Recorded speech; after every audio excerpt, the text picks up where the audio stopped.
Bonjour, nous sommes heureux de vous retrouver aujourd'hui pour vous parler de la passion. La passion qui est un signe d'un réveil spirituel personnel. Yes. Et nous prions afin que vous soyez passionnés par le Seigneur Jésus-Christ, que vous soyez vraiment fous de Dieu. Et plusieurs personnes m'ont déjà, même parmi mes amis, me considèrent comme un fou. Un fou de Dieu. Et je veux l'être encore plus et toujours plus. Je prie que si le Seigneur n'est pas encore venu à cet âge-là, à 90 ans, je suis encore fou à m'allonger par terre et à crier devant Dieu, à l'adorer, à le glorifier. Qu'il en soit ainsi au nom de Jésus-Christ. Et je prie que vraiment il y ait une passion nouvelle. Nous prions ensemble qu'il y ait une passion nouvelle qui se lève dans votre cœur par le Saint-Esprit. J'aime ce passage qui nous parle d'Ézéchiel. À un moment, l'Esprit l'a pris par une mèche de ses cheveux. Et c'est extraordinaire. Quand Dieu nous saisit... Ça ressemble à un passage que tu aimes, Jérémie. Quand Dieu nous saisit, c'est formidable, c'est extraordinaire. Le psalmiste David disait dans le psaume 139, « Éternel, tu me sondes et tu me connais. Tu sais quand je m'assieds et quand je me lève. Tu comprends de loin ma pensée. Tu sais quand je marche et quand je me couche, et tu pénètres toutes mes voies. Car la parole n'est pas encore sur ma langue, que déjà, Éternel, tu la connais entièrement. Tu m'entoures par devant et par derrière, et tu mets ta main sur moi. » Et si Dieu connaît comme ça, le moment où on se réveille, le moment où on se couche, comment il peut nous entourer devant, derrière, sa main sur nous, c'est vraiment un symbole d'une communion, d'une passion, d'une intimité. Et je prie, frères et sœurs, ne vous faites plus tromper par le diable qui essaie de vous faire croire que vous n'irez pas plus loin avec Dieu, qui essaie de vous faire croire que la communion s'arrête à ce que vous avez vécu, parce que Dieu veut vous amener plus loin. Frères et sœurs, mettez-vous dans la foi, mettons-nous dans la foi pour vivre quelque chose de nouveau avec le Seigneur Jésus-Christ. Il est notre époux, nous sommes son épouse. Il veut nous toucher, il veut nous bouleverser, il veut communier avec nous. Le Seigneur Jésus-Christ nous aime. Et Néhémie dira, dans le dernier chapitre de son livre, il va parler de Salomon. Et il va dire, « N'est-ce pas en cela qu'a péché Salomon, roi d'Israël ? Il n'y avait pas de roi qui soit semblable à lui parmi la multitude des nations. Il était aimé de son Dieu. Et Dieu l'avait établi roi sur tout Israël. Néanmoins, les femmes étrangères l'entraînèrent aussi dans le péché. » Et le problème de Salomon, c'est que, oui, il était rempli de sagesse. Il était rempli d'une intelligence et d'une sagesse extraordinaire. Mais ce qui lui a manqué à la fin de sa vie, c'est la passion pour Dieu. La passion pour Dieu va vous garder. Et aujourd'hui, je prie que cette passion soit votre partage au nom du Seigneur Jésus-Christ. On parle de passion, c'est particulier parce que même tantôt, tu en parlais qu'on était l'époux, l'épouse de l'époux. Et en toute franchise, je ne sais pas pour vous si ça le fait ça, mais pour moi, au début, en tout cas quand j'avançais avec Dieu, j'avais de la difficulté à saisir cette notion. Ouais. C'est tellement particulier comment Dieu est. De se dire qu'il a une épouse sur la terre, formé le corps de l'Église, des pierres vivantes rassemblées ensemble, qui représentent son épouse, c'est extraordinaire. Mais on peut pas, c'est difficile à saisir parce qu'on est tellement souvent dans une mentalité terrestre, naturelle. On voit les choses parce que on a grandi sur la terre et on se dit une femme et un homme sont ensemble, mari, épouse, comme ça. Et puis nous, on est des gars, Jérémie, et puis on est l'épouse de Christ. Ouais. Tu vois ce et que Gordon je veux aussi. dire? Et Gordon aussi. On l'oublie. Hein? Yeah, Gordon! Si vous êtes béni par Gordon, vous pouvez écrire Gordon, tu as une bénédiction. Alléluia! Et donc, voilà, c'est ça. Mais la réalité, c'est que c'est ça. On est l'épouse de Christ. Et la passion, mais il n'y a rien de plus vraiment personnel dans un couple que ça, la dimension de la passion. Ouais. Avec ma femme, je peux être passionné le plus que je peux l'être, je veux dire. On va pas en parler ici, mais c'est avec elle que j'ai cette grâce de pouvoir partager cette passion et elle vis-à-vis de moi aussi. Et en tant qu'Église, en tant qu'épouse de Christ, quand je pense à ma femme et je me dis, mais imagine, Jérémie, qu'Annabelle, elle commence à te parler des choses du monde. commence à te dire, mais il me semble que j'aimerais ça peut-être retourner là, dans les bars, les boîtes de nuit. J'aimerais ça, il me semble, commencer à m'habiller comme ça. J'ai plus envie de lire ma parole. En fait, ça m'intéresse plus. Tu serais... Tu comprends? C'est inimaginable. J'irai prier. Direct. Aïe. Bonne réponse. Mais ce serait fou. J'imaginerais ma femme, Nadia, elle me commencerait à me parler comme ça. Je serais profondément affecté. Je ne saurais pas quoi dire, quoi répondre. Je serais bouche bée, comme Jérémie le dit. J'irais prier, je crois, parce que je ne pourrais plus rien faire là. Elle me regarderait, elle me dirait, je sais pas, tu commences à me dégoûter un peu. J'ai plus envie forcément de me coller à toi. Je commence à avoir des désirs portés vers des autres. Et t'imagines Dieu qui vit ça avec son Église, qui s'est refroidi. Mais là, je suis tellement sérieux dans ce que je vous dis. Et c'est ce passage qui résonne en moi et qui me fait à quelque part, je vais le dire comme ça, je ne sais pas comment le verbaliser, mais c'est comme ça me fait peur un peu. C'est dans Apocalypse 2, le verset 4, où Jésus, ici, il parle à son Église. Et il dit, mais ce que j'ai contre toi, c'est que tu as abandonné ton premier amour. C'est un passage qu'on balance comme ça, mais qui nous démontre que le fait d'abandonner le premier amour, c'est mal. C'est mal. Et ça fait de la peine au cœur du Père. Il dit, mais vous avez abandonné votre premier amour. La passion qui était là du début, c'est abandonné. Et puis comme je vous l'ai dit, je penserai à ma femme, ou vous pensez à votre mari, votre femme, qui ferait comme ça, qui commencerait à parler n'importe comment, des choses vous concernant, comme si vous êtes un morceau de je ne sais pas quoi, vous vous refroidissez, vous ne cherchez plus à avoir ces temps avec lui ou avec elle. Ça serait une catastrophe. Et Jésus, c'est ce qu'il dit à l'Église. Ce que j'ai contre toi, ça veut dire qu'il y a quelque chose qui ne va pas. C'est que tu as abandonné cet amour, comme Salomon, il a mal fini. Parce qu'il n'a pas su entretenir la passion qui était là. Comment de couples ont besoin de s'évader pendant 2-3 jours, ça leur ferait tellement de bien. Ouais. Tellement de bien, juste 2-3 jours. Comment de gens auraient besoin de fermer tout ce qu'ils ont 2-3 jours et à tous les soirs, pendant 2-3 jours, passer un temps avec l'amoureux de leur âme. T'imagines la passion alors qu'on était encore des pécheurs, Jérémie. Christ est mort pour nous. Il n'est même pas mort pour des gens qui l'aimaient, forcément. Il est mort pour le pire des pécheurs, alors que cette personne-là n'avait rien à faire de Jésus, tellement qu'il est passionné, qu'il est rempli d'amour. Il est allé jusqu'au bout. Ça, c'est un autre niveau. La Bible dit, peut-être qu'on mourrait pour quelqu'un de bien, peut-être. Mais encore là, c'est même pas sûr. C'est tellement une grande preuve d'amour. Mais que Dieu le Père, avec Dieu le Fils et Dieu le Saint-Esprit, qu'ils aient eu cette réunion secrète dans l'éternité passée, où est-ce qu'ils se sont dit, l'homme va chuter, va être éloigné de moi. La communion qu'on aura ensemble va être brisée, mais un jour, on va rétablir cette relation avec lui. Et Jésus était là, était sur cette croix, alors que nous, on l'a maudit peut-être, on l'a ridiculisé dans notre vie, et malgré ça, il est allé jusqu'au bout. Qui sommes-nous aujourd'hui pour passer tellement de choses de ce monde avant Dieu? Qui sommes-nous pour passer tellement de temps à essayer de construire nos petits empires sur des réseaux, à essayer d'être vus, d'être connus de ci ou de ça?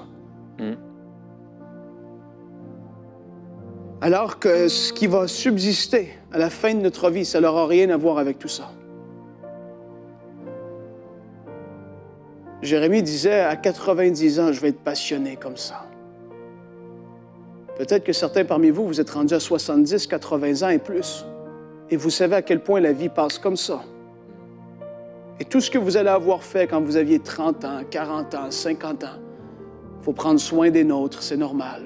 Dieu nous a donné des capacités, des dons, c'est normal. Mais à quel point toutes ces choses qu'on peut faire par notre propre initiative, sans parler à Dieu, sans considérer sa volonté, le mettre de côté, arrêter de passer des temps avec lui où est-ce qu'on est rechargé spirituel, toutes ces choses à la fin de notre vie, toutes les choses qu'on aura fait, des fois j'y pense et je me dis, c'est tellement rien.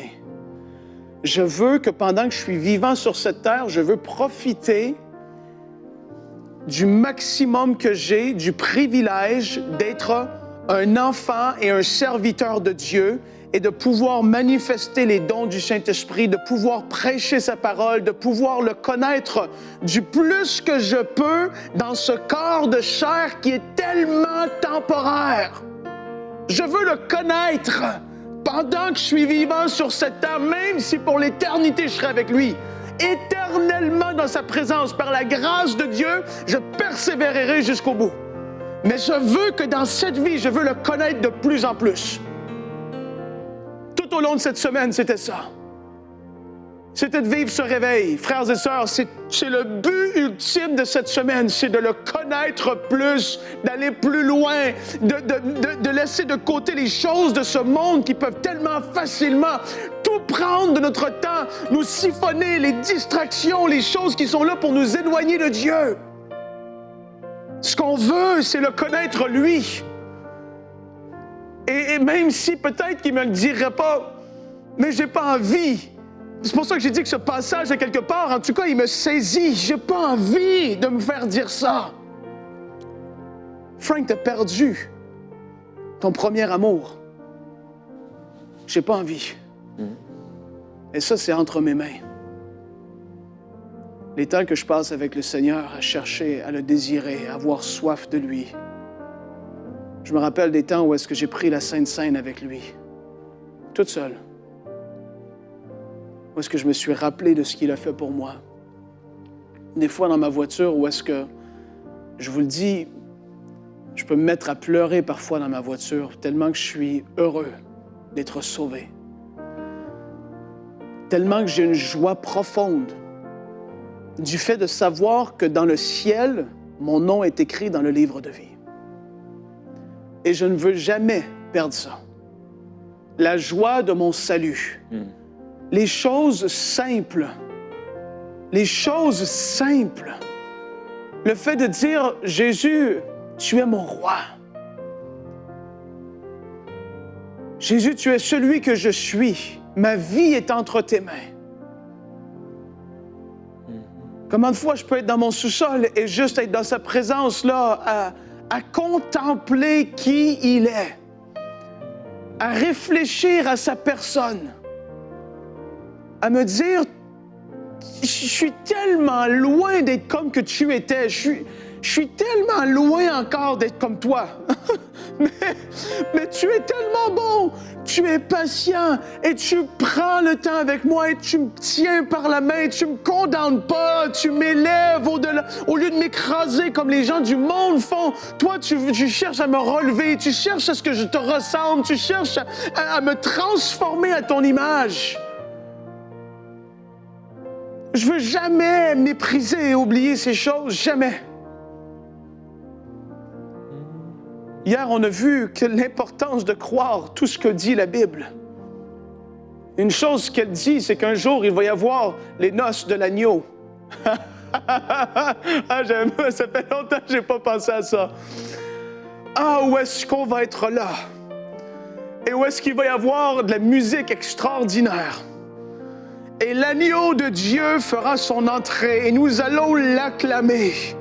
Et on va être assis là à cette table de gloire où est-ce que les anges du ciel vont acclamer l'agneau de Dieu, où est-ce qu'on va vivre ces temps avec lui, le célébrant, nous l'épouse, lui l'époux, rassemblés ensemble maintenant pour toujours. Ça, c'est des moments. Ouh!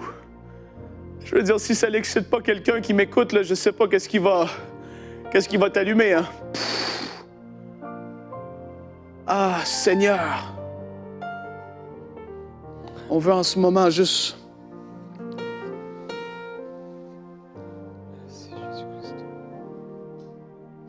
On veut en ce moment venir comme à nouveau renouveler nos vœux. On veut pouvoir à nouveau te déclarer notre amour aujourd'hui. Ça fait tellement de bien de dire à celui qui nous aime que nous l'aimons aussi. Quelle grâce! Peut-être que vous dites jamais à Dieu que vous l'aimez. Peut-être que vous parlez jamais à Jésus comme étant l'époux. Peut-être que c'est resté juste Jésus, le sauveur lointain que je ne connais pas. Mais il t'appelle à aller plus loin. C'est ouvert aujourd'hui, le voile s'est déchiré, l'accès à sa présence, à toutes les dimensions de qui il est, c'est ouvert aujourd'hui à l'épouse. Il y a des dimensions qui sont de la vie de Frank qui sont seulement réservées à Nadia. Pareil pour Jérémie et Annabelle. Il y a des dimensions de leur vie qui sont réservées l'un à l'autre parce qu'ils sont époux-épouses. Et pour beaucoup d'entre vous, vous vous êtes comme retenus d'aller trop loin, même dans vos déclarations, dans l'expression de votre amour pour lui.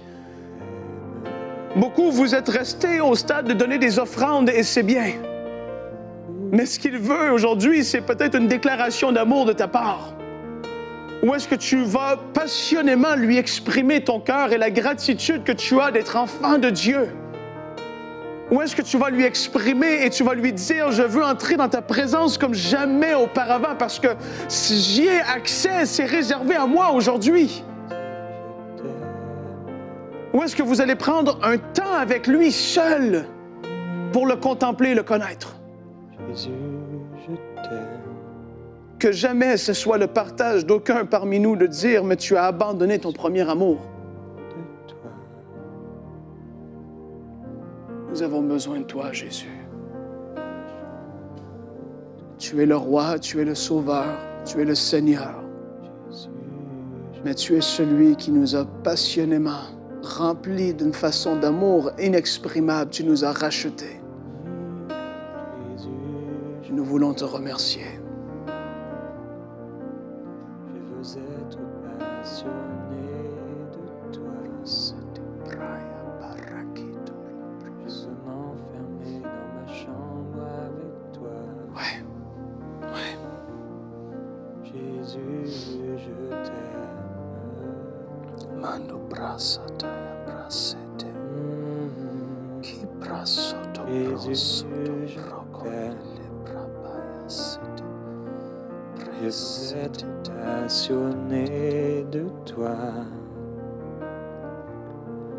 Je veux m'enfermer dans ma chambre avec toi. Jésus, je t'aime. Oui. Jésus, je t'aime. Je veux être passionné de toi. Je veux m'enfermer dans ma chambre avec toi. Jésus, je t'aime. Oui, mon Père. Je prie pour un peuple consacré, un peuple passionné, un peuple tellement amoureux de toi, que tout ce qui dans nos vies prend ta place soit délaissé. Que tout ce qu'on garde, que tout ce qu'on retient comme Frank le disait, que tout ça soit délaissé. Et je prie, Père, que personne ne puisse passer à côté. Que personne ne soit comme Ésaü qui, pour un plat, a méprisé son héritage. Et je prie, au contraire, qu'il y ait quelque chose de nouveau, une passion nouvelle, une ferveur nouvelle, une intimité rafraîchie, que personne ne puisse se retenir, que personne ne puisse garder, s'arrêter au moment où tu voudrais l'amener plus loin par la peur, et qu'au contraire nous puissions être comme l'époux devant son épouse, l'épouse devant son époux. Ils étaient nus et ils n'en avaient pas honte. Jusqu'à ce que le péché intervienne et la honte est née.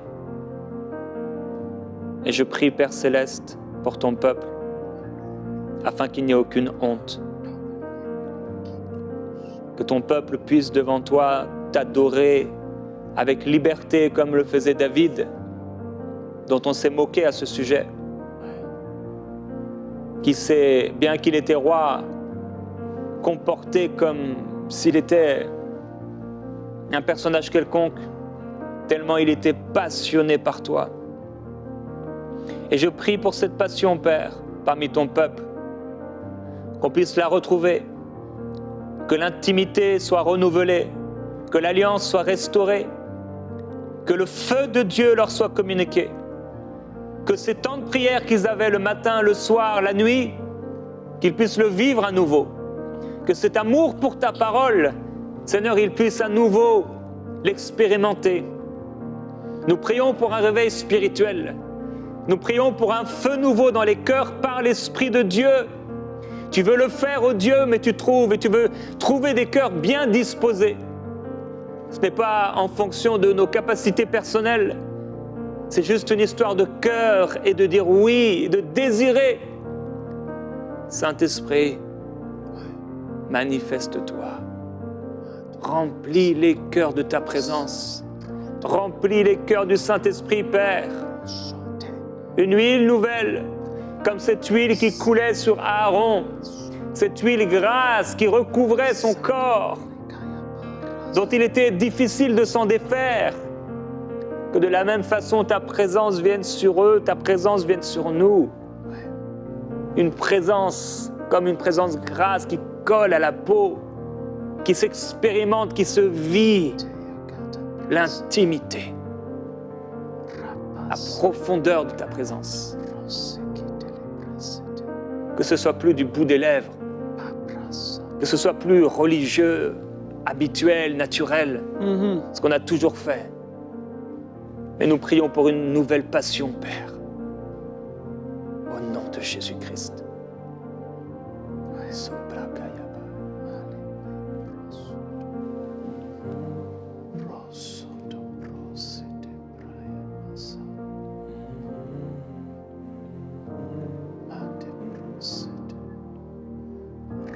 Jésus-Christ.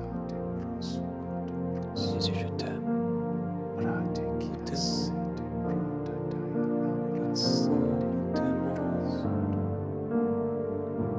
Jésus.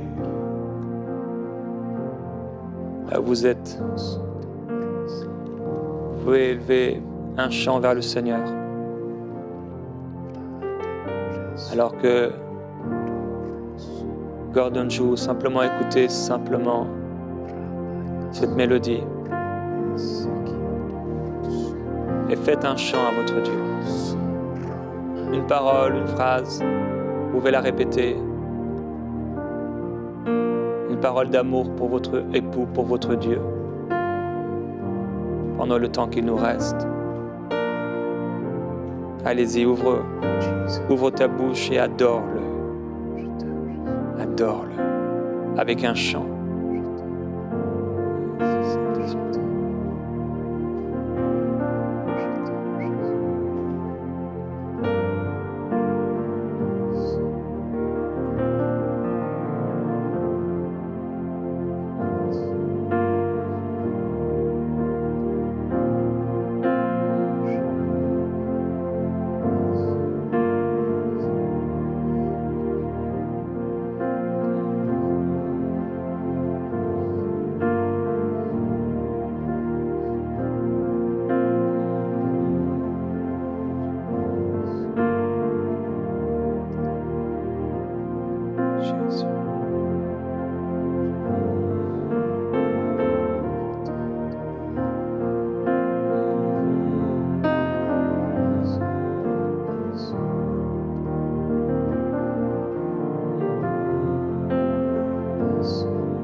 veux être passionné de toi.